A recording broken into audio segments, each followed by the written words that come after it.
Hello दोस्तों, आपको मैं आज औपनिवेशिक शक्ति की स्थापना के बारे में पढ़ाऊँगा।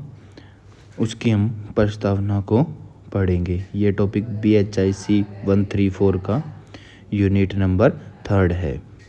प्रस्तावना पढ़ते हैं। औपनिवेशिक शक्ति की स्थापना का तात्पर्य उस ऐतिहासिक प्रक्रिया से है जिसके तहत यूरोपीय देशों ने एशिया, अफ्रीका और लैटिन अमेरिका के विभिन्न क्षेत्रों पर राजनीतिक और आर्थिक नियंत्रण स्थापित किया। भारत में विशेषकर ब्रिटिश साम्राज्य की स्थापना इसी औपनिवेशिक प्रक्रिया का परिणाम थी। यह स्थापना व्यापार, कूटनीति, सैन्य ताकत और स्थानीय परिस्थितियों के मेल से संभव हुई।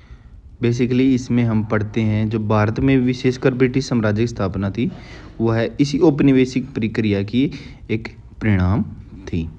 इसके बाद हम पढ़ते हैं औपनिवेशिक शक्ति की स्थापना के प्रमुख कारण। मुख्यतः इसके 4 कारण हैं। पहला, यूरोपीय व्यापारिक कंपनियां का जो आगमन हुआ था वो। दूसरा, भारतीय सत्ता का विघटन, इसमें भी भारतीय सत्ता का भी जो विघटन होने लग गया था। तीसरा पॉइंट इसमें है ब्रिटिश सैन्य शक्तियाँ और रणनीति। 4th पॉइंट, राजस्व व्यवस्था और आर्थिक नियंत्रण। पहले हम पढ़ेंगे यूरोपीय व्यापारिक कंपनियों का आगमन कैसे हुआ था। 16वीं शताब्दी से पुर्तगाल, हॉलैंड, फ्रांस और इटली की व्यापारिक कंपनियां भारत में आई। सबसे पहले पुर्तगाली 1498 वास्को डी गामा के नेतृत्व में आए। जो 16वीं शताब्दी में जो यूरोपीय कंपनियां थी, पुर्तगाल, हॉलैंड, फ्रांस, इटली में एक कंपनियों की हैं जो थी ये व्यापारिक तौर पर आई थी। और इसके बाद 1498 में वास्को डी गामा था जो पहले भारत में आया था, जो एक पुर्तगाली था। वह भी एक व्यापारिक तौर पर ही भारत में आया था।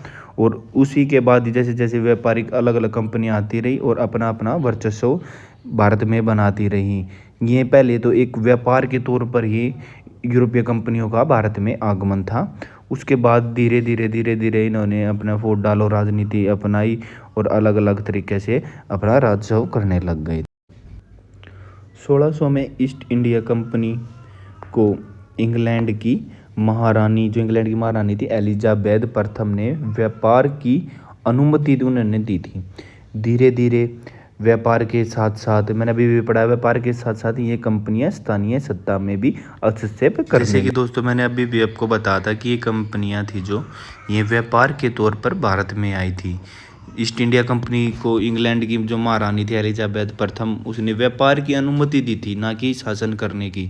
फिर धीरे धीरे व्यापार के साथ साथ ये कंपनियां जो स्थानीय राजनीतिक आर्थिक अलग अलग गतिविधियों में अपना हस्तक्षेप करने लगे और इन्हीं वजह से उन्होंने अपना प्रभुत्व भारत में जमाया। ये आई व्यापार के तौर पर थी पर इन्होंने शासन किया। पुर्तगाल थे जो हॉलैंड के थे, फ्रांस थे, उन्होंने भारत पर शासन नहीं कर रहे थे। परंतु जो ईस्ट इंडिया कंपनी थी जो एलिजाबेथ के द्वारा जिसको अनुमति मिली थी कि व्यापार करने की, परंतु जैसे में हस्तक्षेप करने लगे उसके बाद ही उनका प्रभुत्व बनता गया। इसके बाद हम पढ़ते हैं 2nd पॉइंट जो है भारतीय सत्ता का विघटन। 18वीं शताब्दी में जैसे कि जो मुगल साम्राज्य था उसका पतन हो गया था। मुगल साम्राज्य पतन हो रहा था। कई छोटे छोटे जो राज्य स्वतंत्र होकर आपस में संघर्ष करने लगे थे। जैसा कि दोस्तों पहला कारण था यूरोपीय कंपनियों का आगमन। दूसरा कारण यह था कि भारत सत्ता का विघटन होने लग गया था। मुगल जो साम्राज्य था उस टाइम वर्चस्व में था, उसका धीरे धीरे पतन होने लग गया था। और जो कई छोटे छोटे जो राज्य थे, बंगाल के नवाब, हैदराबाद, सिख, पंजाब, वे उनका भी आपस में संघर्ष कर रहे थे।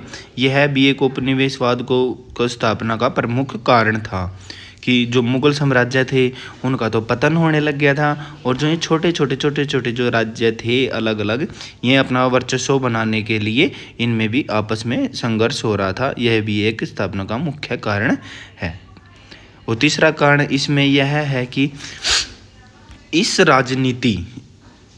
राजनीति के अधिकृता का फायदा अंग्रेजों ने उठाया। जो ये राजनीति में उथल पुथल थी इसका अंग्रेजों ने फायदा उठाया।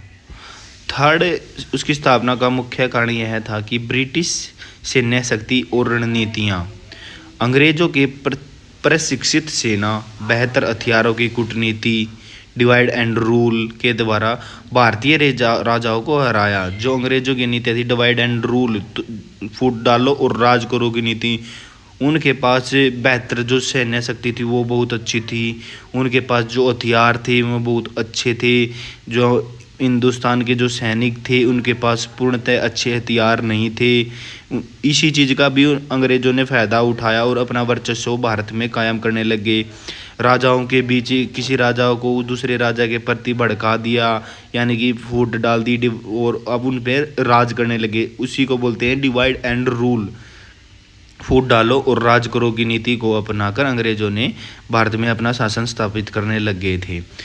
और इसमें भी एक मुख्य कारण है, जैसे कि 1757 में जो प्लासी की लड़ाई हुई थी, 1764 में बक्सर की लड़ाई हुई थी। इन लड़ाइयों में अंग्रेज़ों को बंगाल में सत्ता दिलाई और धीरे धीरे वहाँ उन्होंने पूरे भारत में पर नियंत्रण स्थापित कर लिया। जो प्लासी की जो लड़ाई थी 1757 में, इसमें भी ब्रिटिश जो सैनिक थे वे अव्वल रहे। और 1764 में जो बक्सर की लड़ाई हुई थी, ये दो लड़ाइयाँ ना बहुत मुख्यतः लड़ाइयाँ थी, जिनकी वजह से बंगाल पर अलग अलग सिंहासनों पर अंग्रेज़ों का पूर्णतः पर बहुमत होने लग गया था। वे सामाजिक राजनीतिक सभी गतिविधियों में अपनी हस्तक्षेप करने लग गए थे। इन्हीं दो जो लड़ाइयाँ थी, इन्हीं दो लड़ाइयों के बाद अंग्रेज़ों का जो प्रभुत्व था वो काफ़ी ज़्यादा हो गया था। इसके बाद में धीरे धीरे अपनी रणनीतियाँ बनाते गए, फूट डालते गए, राज करते गए। उनके पास बेहतर तो सेनाएँ थी और बेहतर हथियार थे। यह भी एक मुख्य कारण है उपनिवेशवाद की स्थापना का। उपनिवेशवाद की स्थापना का चौथा कारण था राजस्व व्यवस्था और आर्थिक नियंत्रण। अंग्रेजों ने राजस्व वसूली का अधिकार प्राप्त कर लिया। बंगाल की दीवानगी 1765 मिलने के बाद उन्होंने आर्थिक रूप से भारत को नियंत्रण करना शुरू कर दिया। इससे भारतीय शासकों और आम जनता अंग्रेजों पर निर्भर हो गई। चौथा, औपनिवेशिक का स्थापना का मुख्य कारण यह भी था कि अंग्रेज जो थे उन्होंने जो राजस्व जो कर लगते थे उन पर अपना अधिकार कर लिया था।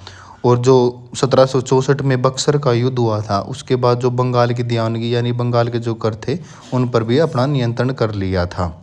इसके परिणाम पढ़ते हम क्या निकले। भारत में औपनिवेशिक शासन की नींव मजबूत हो गई थी।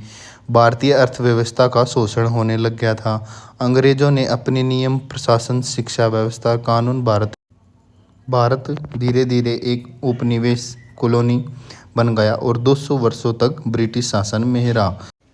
इसके परिणाम जानते हैं, जैसे कि इनमें औपनिवेशिक शासन की नींव मजबूत हो गई थी, हमें पता है।